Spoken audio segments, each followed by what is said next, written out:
before I start demonstrating how to create a dashboard, I just wanted to share one dashboard that we created for a client. This was specifically for digital analytics. It was created both with web trends and also another client. We did a similar one with Site Catalyst data. And if we look at this, the idea behind a dashboard is to make it attractive, but also to gain new insights.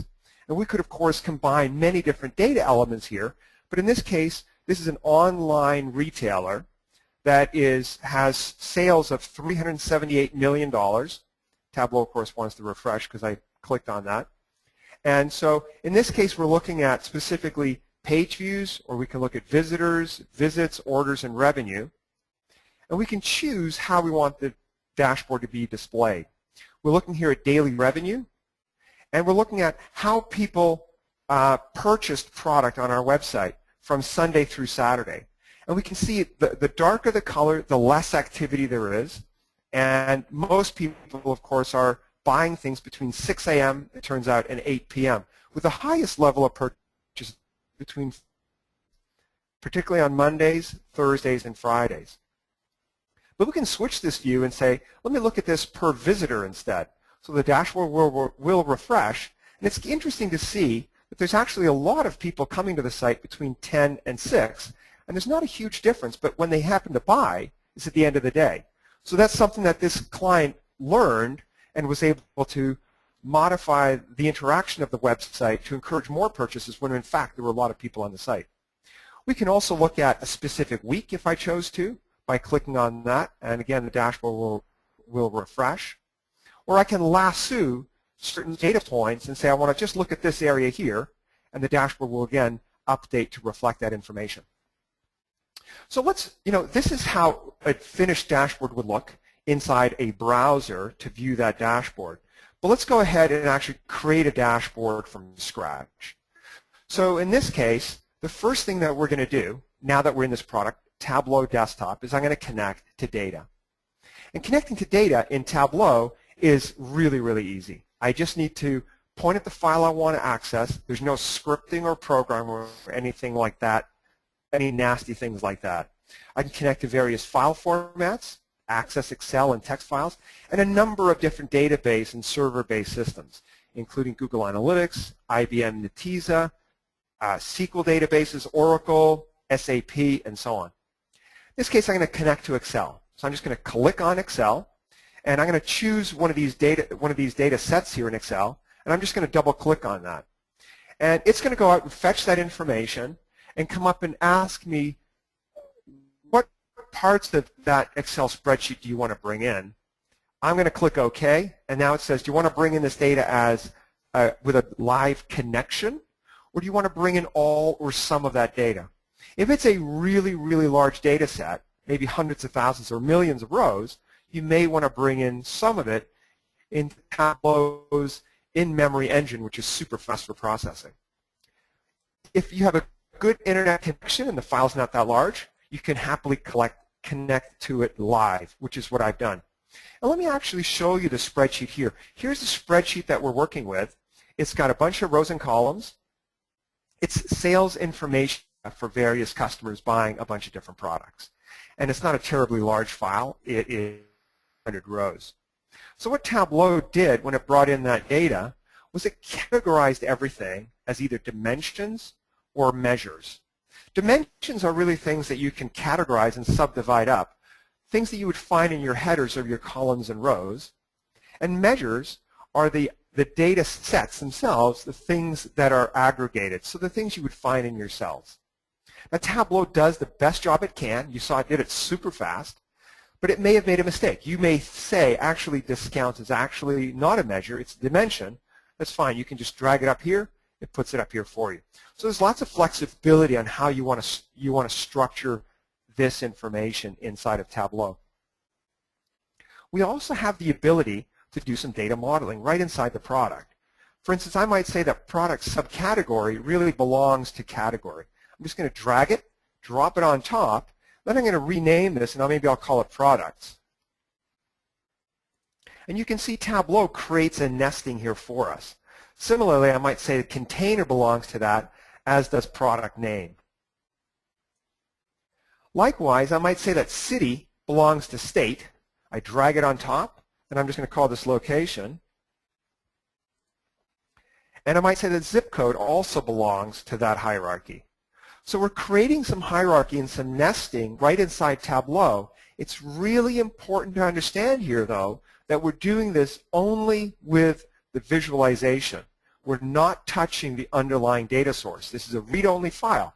It's very important that IT retain their responsibility as the guardian of the data, but as a user, you want to be able to create visualizations because you understand your data and you know what questions you need to ask. So let's start then by creating some visualizations of this data. And you can see everything gets organized as columns and rows. So if I'm a fairly sophisticated user, I might say, well, I want to look at sales, and I want to create a row, sales, and it comes up and it says that's 14.9 million in sales. And I want to look at product category in one of my columns. So it creates that for us. The plus sign up here is because it created this nesting. And so I have the ability to click on the plus sign to expand that out. Similarly, I can click on the product subcategory to expand out product container and right down to name. In this case, we're just going to stop at product subcategory. But I've now created a bar chart very simply that describes sales for each of those product categories and subcategories. Now this data also contains various regions. So I might say, well, I want to color everything by the region. And if I choose that's not what I wanted to do, I can go back, and I can go back as many times as I wish. I may instead want to create a new row for each region. And so that has now been done. So we're looking at sales figures. Well, let's bring profit into this as well. And that's really simple. I can just take profit, I'll just drag it onto the chart and let go. And it now color codes everything by how profitable things are. And of course, I can go in here as well and change the colors that's being displayed into a number of other choices, including orange and blue diverging, which is a good color scheme to use because it's good for color blindness. And I'm going to use a stepping approach of 6 types so that we get a little bit more vividness of where we're losing money and where we're profitable. Again, from a visualization point of view, we might want to combine some of these containers. So I'm using my control button. I'm just going to click on envelopes and some of these smaller items, and I'm going to group all these together. And I have a paper clip over here that allows me to do that. And then I'm just going to go down here and say edit that name and call it small items.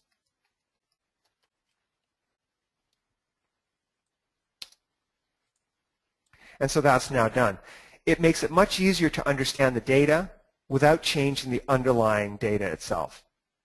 So I'm going to save this sheet, just call it prod 1, let's say. And now we're going to create a second worksheet of this same data set. And in this case, I may not be familiar with columns and rows. I may not care about that. I'm just going to go down here and I'm going to double click on sales. And it creates a bar chart for me. I'm going to double click on profit. It now changed that to a scatter plot. And that's a very significant feature within Tableau. I have this drop down over here that's called Show Me.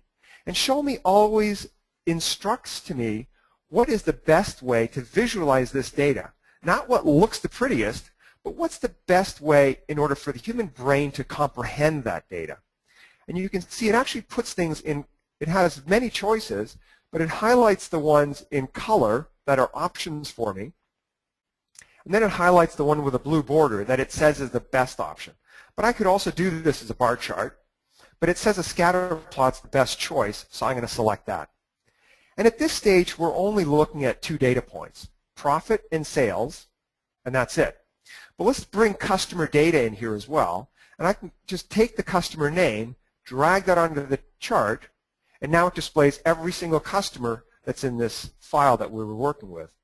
I'm going to pivot that, and I can pivot it again to choose which way I want to lay this data out. And I got the 0 line here, which is fine. And I also might want to organize this by product category, as we did before. So I'm going to drag that onto color, and now it colors all of the elements for us. To see this a little more vividly, I actually like to use solid circles. I'm going to bring down the transparency on that a little bit, and then I'm going to create a border so the numbers start popping out and we can see the ones behind. We also have the ability to take some of these outliers, and if they're causing too much noise, we can just say exclude those to the chart, so we're not going to deal with those right now. And so here now we get a scatter plot of all these sales versus profit information. Now, to get a better idea of how things are performing, I might want to create a trend line, and I can now suddenly see that office supplies, and I can click on that to highlight it better, is performing the best, and then technology and then furniture is doing the worst for us. And I don't know how many here are familiar with the Gartner Magic Quadrant, but we can sort of create one right here on the fly. I can create a reference line. I can make that a band of various types. I can look at mediums and maximums, but I'm just going to look at the average at this point for the vertical bar. Then I'm going to do the same thing on the horizontal bar.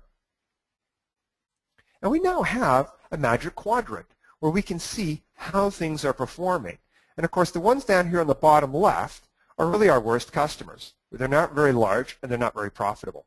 So I can take those, I can lasso them around, I can take a look at the underlying data to see exactly who those customers are if I want to do anything else with them, or I can export them out to do something else specific to that set of customers. Now, one of the things that a customer asked me the other day was, they were looking at this and they were saying, like, well, what is it that's causing us to lose money in some of these areas? And one of the great things about Tableau is that it's not only a terrific tool for visualization, but it's not just about making things look nicer and better charts. It's to gain new insight. And that's critical in this case. So we might want to look at this and say, what is it that's causing us to lose money down here? Maybe we gave large discounts. So if I look at the discount measure, if I drag that up to the size chart, the larger the discount, the larger the circle. Well, we gained some information there. There are certainly lots of areas where the discounts are fairly high, but it doesn't seem to correlate with how we're losing money. So let's go back on that and take a look instead at unit price. So the more expensive the price, the larger the circle.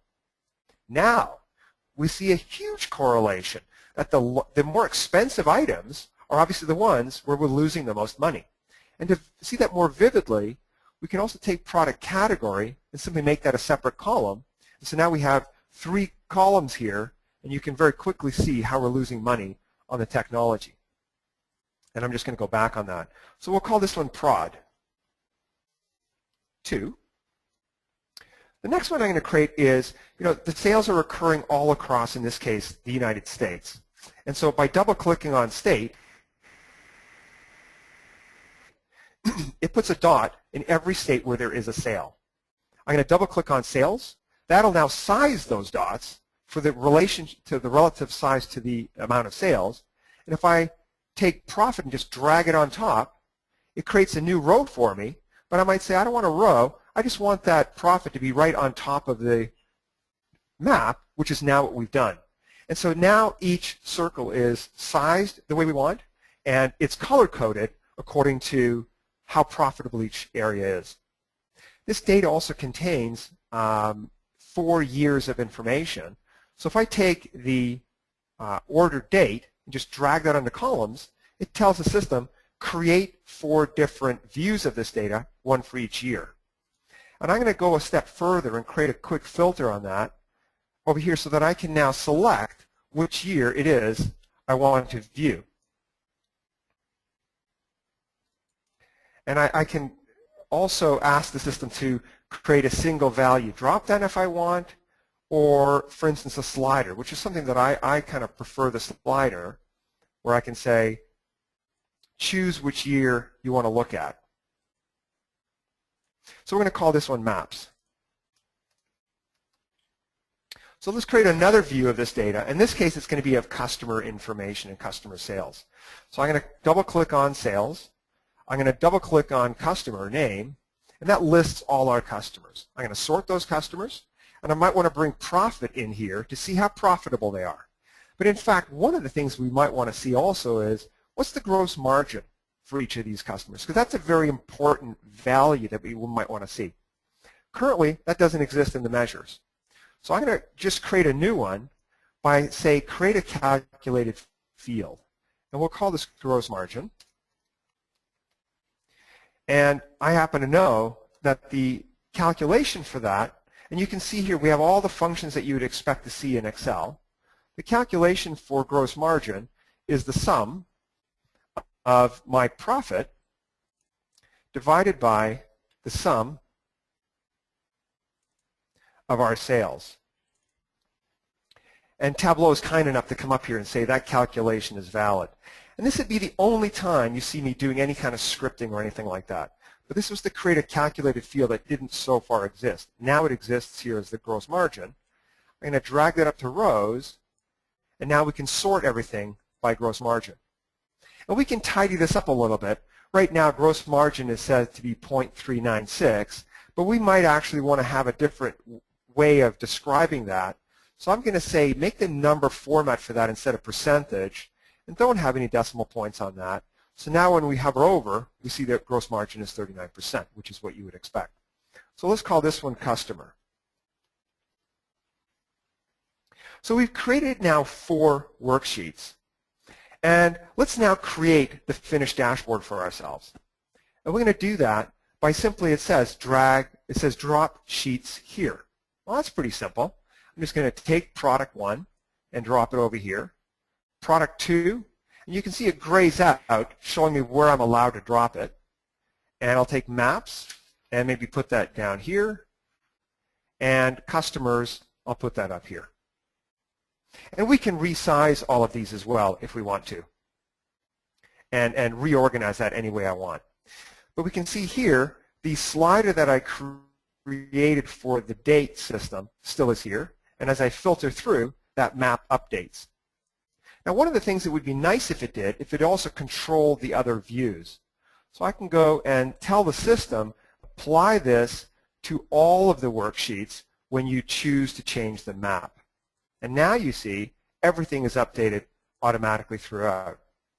Similarly, I might want to select these bad customers over here, and I'm able to do that and gain information about them, but it doesn't update the rest of the table, the dashboard. So again, I'm going to tell the system, use this as a filter, and now when we select those, you see everything else gets updated in the dashboard.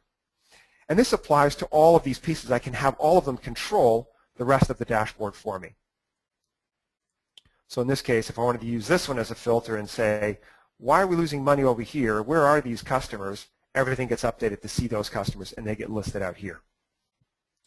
And one of the final things I'm going to show is that we often get requests to blend data, bring in data from another data set, and also include that in our dashboard. So I'm going to create a new worksheet, but in this case we're going to start by connecting to data again like we did before, and we're going to connect to a text file. And this is shipping information that's stored as a CSV file, and I'm just going to click OK. And that's going to allow us again to choose whether we import that by connecting live or importing some or all of the data. I'm going to connect live to that data, and you can see here now on the left, this is the new data set that we brought in, and this is the old data set. So let's start by saying, let's look at sales, and I want to look at product category, which we used before. Then I want to look at all of the customer names in detail, and I also want to color code it by customer segment. So we've done that. So here is that information. Now let's introduce the shipping data, and you can see Tableau automatically joined that data. They blended the data, and it shows here with this clip. So the shipping cost information, I'm going to drag up the columns, and now Tableau says the best way to visualize that is in fact as a scatter plot. And so we now see it by furniture, product, office supplies, and technology. And if I want to create that as one scatter plot, I can simply say get rid of the product category and have that display in one area. And I'll call this shipping. If we go back into our dashboard that we created before, you see here are the 4 sheets we already used. Shipping is not being used currently, but I'm going to take shipping and just drag that onto the dashboard. And now here's our shipping information. Admittedly, this is getting a little bit crowded. We can resize some of these if you want. But same thing applies. All of this data is interconnected to allow us to explore it. So if I click on change in the year, everything gets updated, including the shipping information you'll notice over here.